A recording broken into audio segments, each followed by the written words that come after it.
Assalamualaikum warahmatullahi wabarakatuh.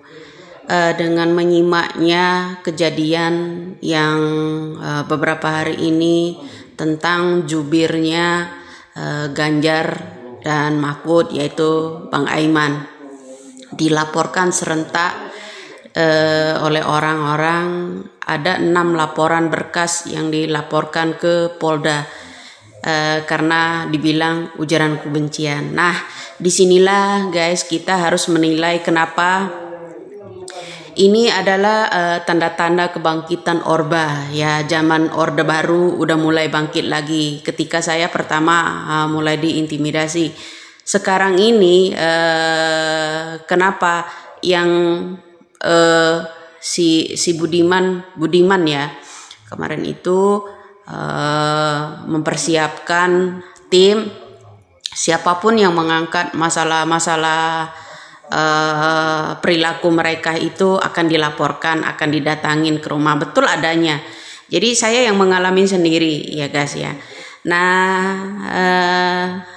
kita nilai sendiri kenapa yang udah saya lihat. Bang Aiman udah memenuhi panggilan di Polda Metro Jaya sebanyak 6 lembar berkas ya. Banyak orang yang melaporkannya karena dianggap ras, suku dan lain-lain. Itu ada kejanggalan sih menurut saya. Karena apa? Baru kali ini Bang Aiman dipolisikan seseorang yang gak dikenal. Ya, baru kali ini seseorang yang dipolisikan orang yang tidak dikenal, seorang pembawa berita dan seorang yang udah menjadi relawan jubir dari Gama dipolisikan pula. Aneh nggak kira-kira?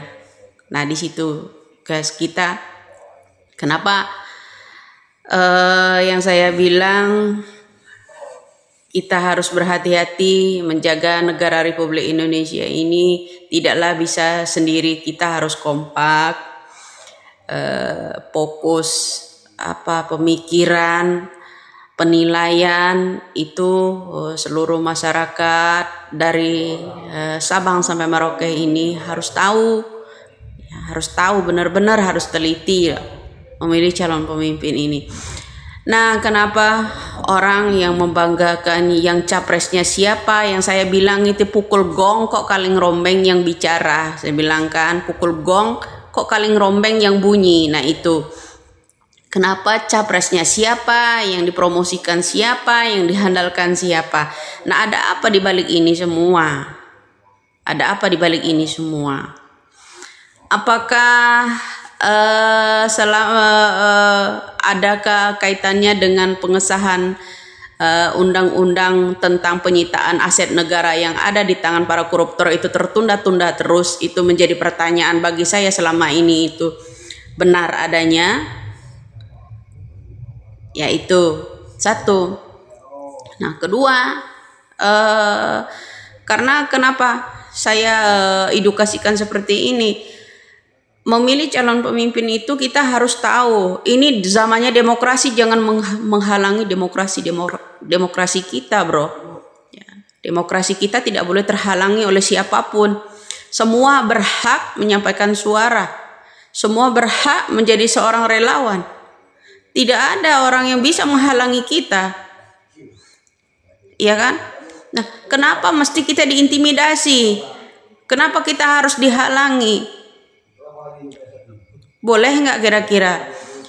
Apakah ini besok orang-orang yang kalian handalkan itu sebagai wapresnya, ya, akan mengesahkan undang-undang seperti Orba dulu, setiap tahunnya merubah undang-undang, terutama perundang-undangan masalah pemilihan umum, ya. Nah di zaman SBY dulu undang-undang pengesahan tentang pemilihan umum itu undang-undang nomor 99 tahun 95 ya, didelete tahun 2012 lalu ya, itu oleh mahkamah. Nah itu pun orang pada bungkam, nggak ada yang berani bersuara. Nah saat ini kok diam-diam banyak perubahan undang-undang tentang KPU. ya, undang-undang tentang KPU. Bukan kita nggak ngerti ya masalah perundang-undangan. Di tahun 2012 lalu udah mulai bergilir tentang undang-undang mengenai pemilihan umum. Ada yang berbunyi di ayat 48 ya, ayat 48 juga ada. Kemudian ada juga pasal 99 tahun 95 itu di-delete pada tahun 2012 lalu. Nah, nggak ada yang bunyi. Baru saya, lah kenapa kita yang diintimidasi gitu loh. Ya, nah ini untuk kemajuan masa depan, kita tidak ingin lagi Orde Baru bangkit kembali.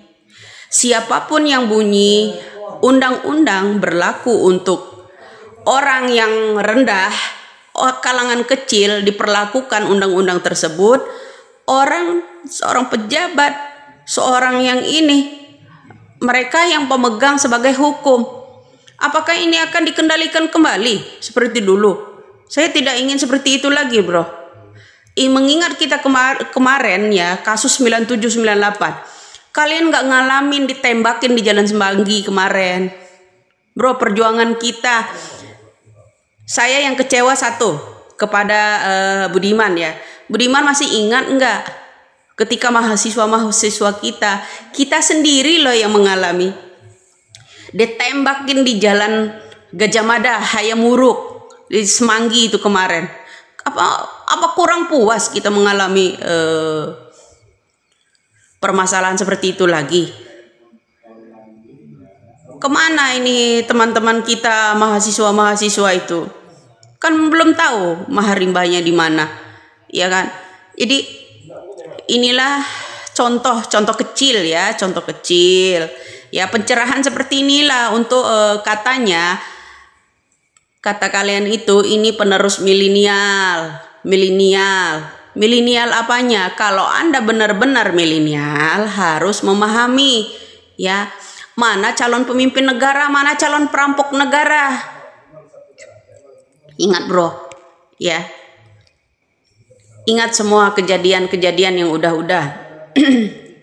Ketika rakyat kecil bersuara, apalagi dulu ada sengketa tanah ya, masalah terutama pada saat pelebaran jalan kita waktu di Kiongmas, jalan Bambu Apus, pintu Kiongmas. Di daerah sana dulu ya, bagaimana cara perampasan mereka tidak sesuai, banyak sekali loh, sehingga keluarga kita juga terpental di daerah di belakang Mabes, dekat Lubang Buaya itu kan akhirnya terpental di sana semua. Nah, Jalan Ceger Raya dulu itu mayoritas ini. Nah, bagaimana tertindasnya rakyat kecil dulu ingin bersuara, kemudian orang kecil yang mengadukan haknya kepada hukum, kok malah orang yang pelapor yang dihukum. Nah, ini akankah berlaku kembali? Semoga saja kaum milenial terutama ya, kalau kita kan sudah generasi keberapa, kita harap ya kalau milenial berikut agar berhati-hati mencari calon pemimpin, jangan jadikan kembali kekuasaan dinasti. Inilah yang dinamakan kekuasaan dinasti ya, pengganti Soeharto kalau kata saya. Pengganti Soeharto selama ini. Ya. Di belakang terutama orang-orang yang dulu pernah ada kasus-kasus BLBI ya. Ada Samadikun Hartono, ada Burhanuddin Abdullah, ada siapa itu satu lagi. Semua ada di sana. Ya kan? Semua ada di sana. Jadi perhatikanlah mana calon pemimpin negara, mana calon perampok negara, agar bisa menutupi. Nah, sekarang perlahan masyarakat akan tahu kenapa ternyata orang-orang menolak yang namanya pengesahan undang-undang ya, pengesahan aset negara kita yang ada di tangan koruptor itu tertunda terus. Jadi suatu saat akan ada jawabannya. Ya, selamat malam.